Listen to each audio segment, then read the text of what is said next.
أعوذ بالله من الشيطان الرجيم بسم الله الرحمن الرحيم وكذلك فتنا بعضهم ببعض ليقولوا أهؤلاء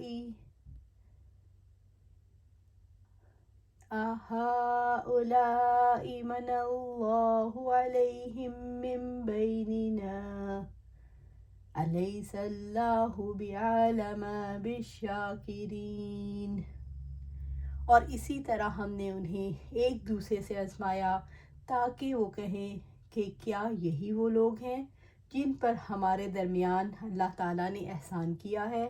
کیا اللہ تعالیٰ شکر گزار بندوں کو زیادہ جاننے والا نہیں؟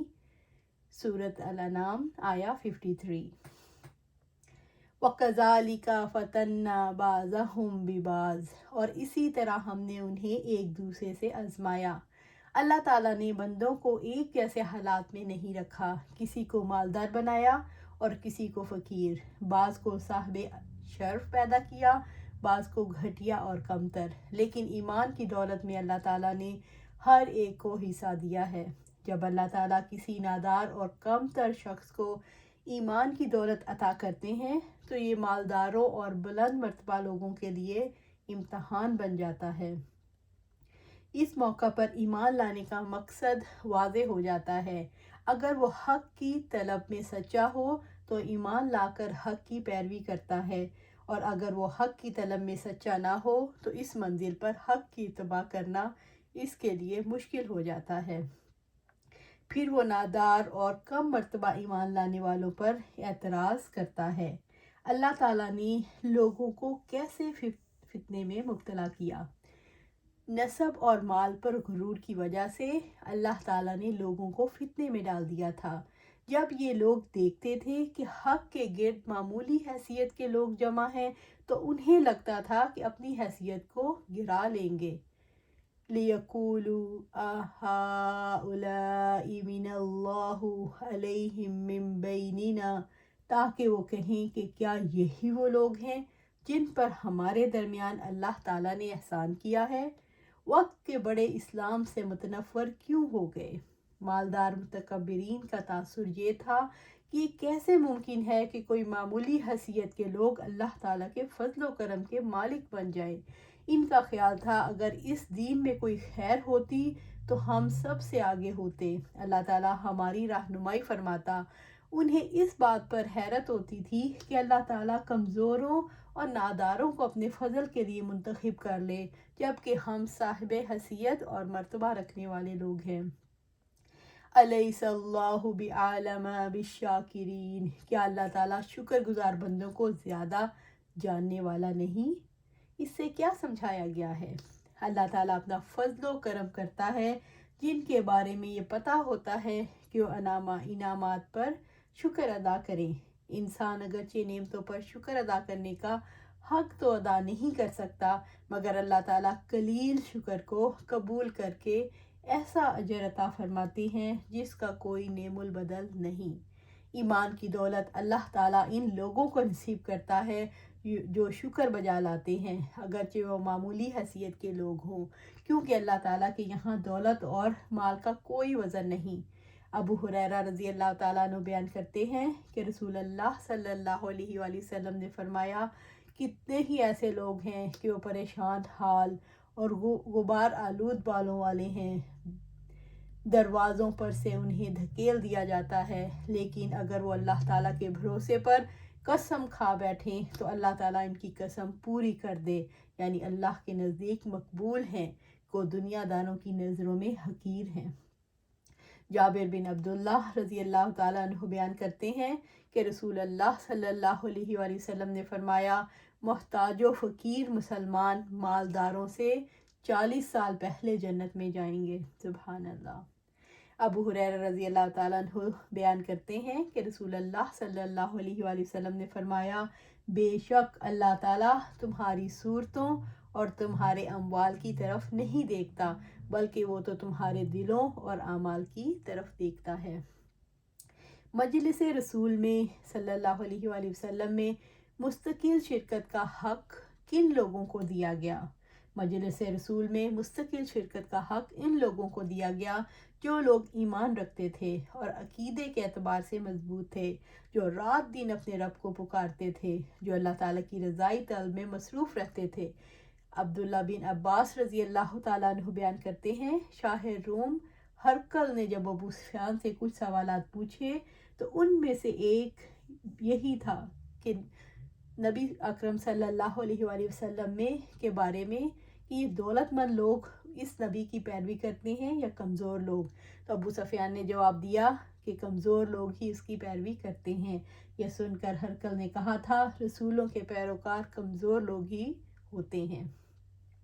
وَإِذَا جَاءَكَ الَّذِينَ يُؤْمِنُونَ بِآيَاتِنَا فَقُلْ سَلَامٌ عَلَيْكُمْ كَتَبَ رَبُّكُمْ عَلَى نَفْسِهِ الرَّحْمَةَ أَنَّهُ مَنْ عَمِلَ مِنْكُمْ سُوءًا بِجَهَالَةٍ ثُمَّ تَابَ مِنْ بَعْدِهِ وَأَصْلَحَ فَأَنَّهُ غَفُورٌ رَحِيمٌ۔ اور جب آپ کے پاس وہ آئیں جو ہماری آیات پر ایمان رکھتے ہیں تو آپ کہہ دیں تم پر سلام ہو، تمہارے رب نے اپنی ذات پر رحمت لازم کر رکھی ہے، یقیناً وہ جو تم میں سے نادانی میں کوئی برائی کر بیٹھے پھر اس کے بعد توبہ کی اور اصلاح کر لی تو یقیناً وہ بے حد بخشنے والا نہایت رحم والا ہے۔ سورۃ الانعام آیا 54۔ اس آیت کا شان نزول دیکھتے ہیں کہ مکہ کے کچھ لوگ ابو طالب کے پاس آئے اور کہنے لگے، یعنی کہ ان کے بڑے بڑے سردار، اگر تمہارا بھتیجا اپنے پاس ان غلاموں کو ہٹا دے تو ہمارے دلوں میں بہت محترم ہے اور ہم اس کی خوشی اور اطاعت کے بہت قریب ہیں۔ ابو طالب نے اس چیز کا رسول اللہ صلی اللہ علیہ وآلہ وسلم سے تذکرہ کیا۔ اس پر عمر فاروق رضی اللہ تعالیٰ عنہ بولے، اگر آپ ایسا کر لیں تو پھر دیکھیے کیا برتاؤ آپ کے ساتھ کریں گے۔ اس پر اللہ تعالیٰ نے یہ آیات نازل فرمائی اور مسلمان غلام حضرت بلال، عمار بن یاسر، سالم مولا ابی حذیفہ، سالم مولا اسجد ابن مسعود، مقداد بن عبداللہ اور واقد بن عبداللہ تھے۔ اس کے بعد پھر عمر رضی اللہ تعالیٰ عنہ حاضر ہوئے اور انہوں نے قول سے معذرت طلب کی تو ان کے بارے میں قرآن کریم کی آیت نازل ہوئی، وَإِذَا جَاءَكَ الَّذِينَ يُؤْمِنُونَ، ساری آیت نازل ہوئی۔ وَإِذَا جَاءَكَ الَّذِينَ يُؤْمِنُونَ بِآيَاتِنَا فَقُلْ سَلَامٌ عَلَيْكُمْ كَتَبَ رَبُّكُمْ عَلَى نَفْسِهِ الرَّحْمَةَ۔ اور جب آپ کے پاس وہ آئیں جو ہماری آیات پر ایمان رکھتے ہیں تو تمہارے رب نے اپنی ذات پر رحمت لازم کر رکھی ہے۔ اس کی وضاحت دیکھتے ہیں، اس سے کیا مطلب ہے۔ اللہ تبارک و تعالیٰ نے رسول اللہ صلی اللہ علیہ وآلہ وسلم کو یہ حکم دیا کہ مالداروں اور صاحب مرتبہ لوگوں کے مقابلے میں ان ایمان والوں سے عزت اور احترام سے پیش آئیں۔ جب وہ آپ صلی اللہ علیہ وآلہ وسلم کی خدمت میں آئیں تو ان سب کو سلام کہیں اور خوش آمدید کہیں، ان کو خبری دیں کہ اللہ کے لیے اللہ تعالیٰ نے ان کے لیے رحم کرنا اپنے اوپر فرض کر لیا ہے، ان پر اللہ تعالیٰ کی رحمت ہوگی اور جزا میں اضافہ کیا جائے گا، جس کی وجہ سے ان کے عزائم پختہ ہوں گے اور انہیں اپنی منزل تک پہنچنے کے لیے ہر طرح کی ترغیب دیں اور گناہوں سے توبہ کرنے کا حکم دیں تاکہ وہ اپنے رب کی مغفرت کو پا سکیں۔ آغاز دعوت کے لیے اللہ تعالیٰ کی طرف سے کیا ہدایت دی گئی؟ دعوت کا آغاز ان لوگوں سے ہوگا جن کو اللہ تعالیٰ نے ایمان کی دولت سے نوازا ہے۔ اللہ تعالیٰ نے سابقون الاولون میں یہ اعزاز عطا کیا ہے کہ سب سے پہلے انہیں سلام کیا جائے گا، انہیں خوشخبری دی جائے گی، انہیں بتایا جائے گا کہ اللہ تعالیٰ نے اپنے اوپر رحمت فرض کر لی ہے اور اگر دور جاہلیت میں غلطیاں ہوئی ہیں تو توبہ کر کے اصلاح کرنے سے معاف ہو جائیں گی۔ کتب ربکم علی نفسہ الرحمہ، تمہارے رب نے اپنی ذات پر رحمت لازم کر لی ہے۔ اللہ تعالیٰ کے رحم و کرم کو اس آیت میں کیسے واضح کیا گیا؟ یہ اللہ تعالیٰ کا رحم و کرم ہی ہے کہ اگر کوئی نادانی سے کوئی برائی کر بیٹھتا ہے تو پھر توبہ کر کے اصلاح کر لیتا ہے تو اللہ تعالیٰ اسے معاف فرما دیتے ہیں۔ رب العزت کا فرمان ہے کہ میں اپنا عذاب جسے چاہتا ہوں اس کو پہنچاتا ہوں اور میری رحمت ہر چیز کو کو گھیر رکھا ہے، سو اسے میں جلد ہی ان لوگوں کے لیے لکھوں گا جو اللہ تعالیٰ سے ڈرتے ہیں اور زکوٰۃ ادا کرتے ہیں، اور ان کے لیے جو ہماری آیات پر ایمان لاتے ہیں۔ جو لوگ اس رسول کی پیروی کرتے ہیں جو امی نبی ہیں، جسے وہ اپنے ہاں تورات اور انجیل میں لکھا ہوا پاتے ہیں، ان کو نیکی کا حکم دیتا ہے اور انہیں برائی سے روکتا ہے، ان کے لیے پاک چیزیں حلال کرتا ہے اور ناپاک چیزیں ان پر حرام کرتا ہے، اور ان پر سے ان کے وہ بوجھ اور توق اتارتا ہے جو ان پر پڑے ہوئے تھے۔ سو جو لوگ اس پر ایمان لائے اور انہوں نے اس کو قوت دی اور اس کی مدد کی اور اس نور کی اتباع کی جو اس کے ساتھ نازل کیا گیا، وہی لوگ کامیاب ہونے والے ہیں۔ سورۃ الاعراف آیا 156 اور 157۔ ابو ہریرہ رضی اللہ تعالیٰ عنہ بیان کرتے ہیں کہ رسول اللہ صلی اللہ علیہ وآلہ وسلم نے فرمایا، جب اللہ تعالیٰ نے مخلوق کو پیدا کیا تو اپنی کتاب میں لکھا، اور وہ کتاب اس کے عرش کے اوپر موجود ہے، کہ میری رحمت میرے غضب پر غالب آ گئی ہے۔ انہ من عمل منکم سوءا بجہالۃ ثم تاب من بعدہ واصلح، یقیناً وہ جو تم میں سے نادانی میں کوئی برائی کر بیٹھے پھر اس کے بعد توبہ کی اور اصلاح کر لی، اس سے مراد ہے بجہالتی، یعنی کہ انہ من عمل منکم سوءا، یقیناً وہ جو تم میں سے کوئی برائی کر بیٹھے، سوءا یعنی گناہ کر کے انسان اپنے لیے برا کرتا ہے، بجہالت جہالت کی قسموں میں سے، یعنی گناہ کے انجام سے ناواقفیت اور رب کی عظمت کو بھول جانا۔ رب العزت کا فرمان ہے، اللہ تعالیٰ پر توبہ کا قبول کرنا صرف انہی کے لیے ہے جو نادانی سے برائی کرتے ہیں پھر جلد ہی اس سے توبہ کرتے ہیں، تو یہی لوگ ہیں جن پر اللہ تعالیٰ مہربان ہوتا ہے، اور اللہ تعالیٰ ہمیشہ ہی سب کچھ جاننے والا کمال حکمت والا ہے۔ سورۃ النساء آیا 17۔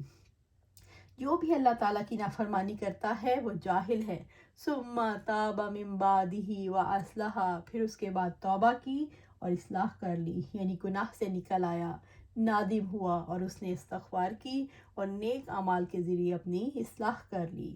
رب العزت کا فرمان ہے، وَإِنِّي لَغَفَّارٌ لِمَن تَابَ وَآمَنَ وَعَمِلَ صَالِحًا ثُمَّ اهْتَدَىٰ، اور بلا شبہ جس شخص نے توبہ کی اور ایمان لایا اور نیک عمل کیے پھر سیدھی راہ پر چلا تو یقیناً میں بہت بخشنے والا ہوں۔ سورۃ طٰہٰ آیا 82۔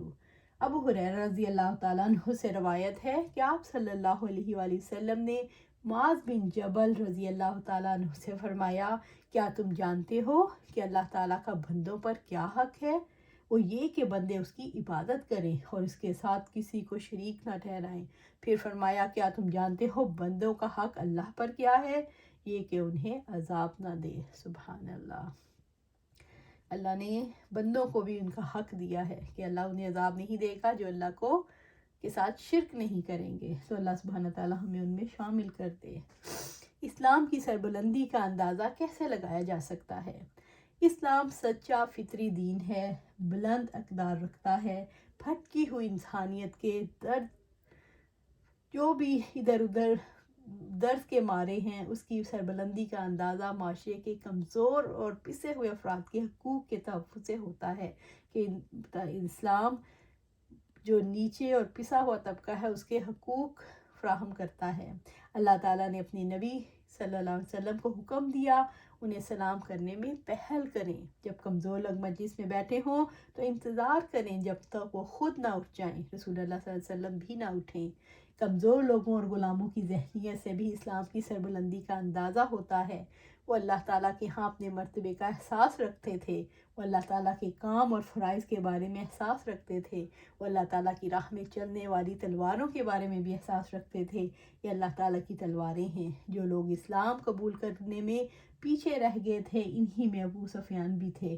جب ابو بکر رضی اللہ تعالیٰ عنہ نے ابو سفیان کے بارے میں ان کمزور افراد کو ڈانٹا تو رسول اللہ صلی اللہ علیہ وسلم نے متنبہ کیا، تم نے انہیں ناراض کیا تو گویا اللہ تعالیٰ کو ناراض کیا۔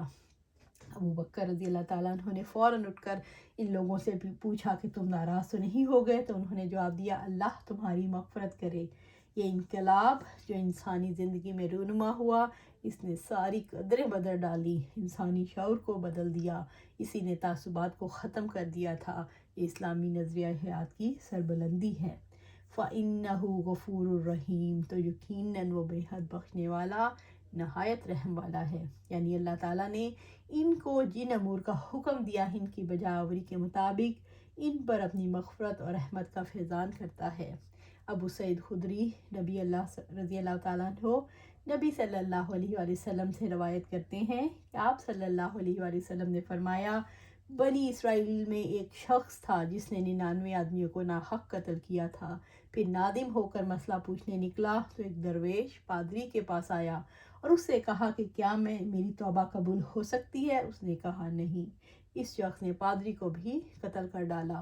پھر مسئلہ پوچھتا چلا تو ایک شخص دوسرے پادری نے کہا کہ فلاں بستی میں جا، راستے میں اس کو موت آ پہنچی، مرتے مرتے اس نے اپنا سینہ اس بستی کی طرف جھکا دیا۔ اب رحمت اور عذاب کے فرشتے جھگڑنے لگے تو اللہ نے اس بستی کو جس طرف وہ جا رہا تھا یہ حکم دیا، اس شخص سے نزدیک ہو جا، اور اس بستی کو جہاں سے وہ نکلا تھا یہ حکم دیا کہ وہ اس سے دور ہو جا۔ پھر فرشتوں سے فرمایا ایسا کرو، جہاں یہ مرا ہے وہاں سے دونوں بستیاں ناپو۔ ناپا تو دیکھا اس بستی سے 1 بارش زیادہ نزدیک نکلا جہاں وہ توبہ کرنے جا رہا تھا، پس اسے بخش دیا گیا۔ سبحان اللہ۔ ابو سعید خدری رضی اللہ تعالیٰ عنہ نے کہا، رسول اللہ صلی اللہ علیہ وسلم سے روایت ہے کہ آپ نے لوگوں میں سے ایک شخص کا ذکر کیا، اللہ تعالیٰ نے اس کو مال اور اولاد دی تھی۔ جب وہ مرنے لگا تو اپنے بیٹوں سے پوچھا میں تمہارا کیسا باپ تھا؟ وہ کہنے لگے اچھا باپ تھا۔ باپ نے کہا دیکھو میں نے کوئی نیکی اللہ تعالیٰ کے ہاں جمع نہیں کی، اور اگر میں اللہ تعالیٰ کے ہاں پہنچ گیا تو وہ ضرور مجھے سزا دے گا، لیکن تم ایسا کرنا جب میں مر جاؤں تو میری لاش کو جلا دینا، اور جب میں کوئلہ ہو جاؤں تو باریک پیس کر اس کے ذرات تیز آندھی میں بکھیر دینا۔ اس نے اپنی اولاد سے قسم دے کر یہ عہد لیا، چنانچہ اس کی اولاد نے اس کے مرنے کے بعد ایسا ہی کیا۔ اللہ تعالیٰ نے کلمہ کن کہا تو وہ شخص اللہ کے حضور کھڑا ہو گیا۔ اللہ تعالیٰ نے پوچھا میرے بندے جو کچھ تو نے کیا تو کون سی بات اس کی محرک بنی؟ وہ کہنے لگا فقط تیرے ڈر سے میں نے ایسا کیا۔ چنانچہ اللہ تعالیٰ نے اس کے ڈرنے کا بدلہ یہ دیا کہ اس پر رحم فرما دیا، بخش دیا۔ سبحان اللہ، سبحان اللہ۔ اللہ سے دعا ہے کہ ہمارا ڈرنا، اللہ سے ڈرنا ایک دفعہ پکا یقینی ہو جائے، دل سے ہو جائے، تو اللہ سبحانہ تعالیٰ تو ہمیں بخشنے کے لیے تیار بیٹھے ہیں۔ انہیں کیا ضرورت کہ ہمیں عذاب دے، وہ خود کہتے ہیں بندے کا حق ہے کہ اگر ہم شرک نہیں کرتے تو ہمیں بخش دے گا، عذاب نہیں دے گا۔ تو اللہ سبحانہ تعالیٰ سے دعا ہے کہ ہمیں اس میں شامل کر دے کہ ہم کوئی کسی اللہ کے ساتھ شریک نہ بنائیں، اور صرف اللہ ہی کے ہو کے رہیں، اسی کا کہنا مانیں، سمینا اطانا کریں۔ آمین یا رب العالمین۔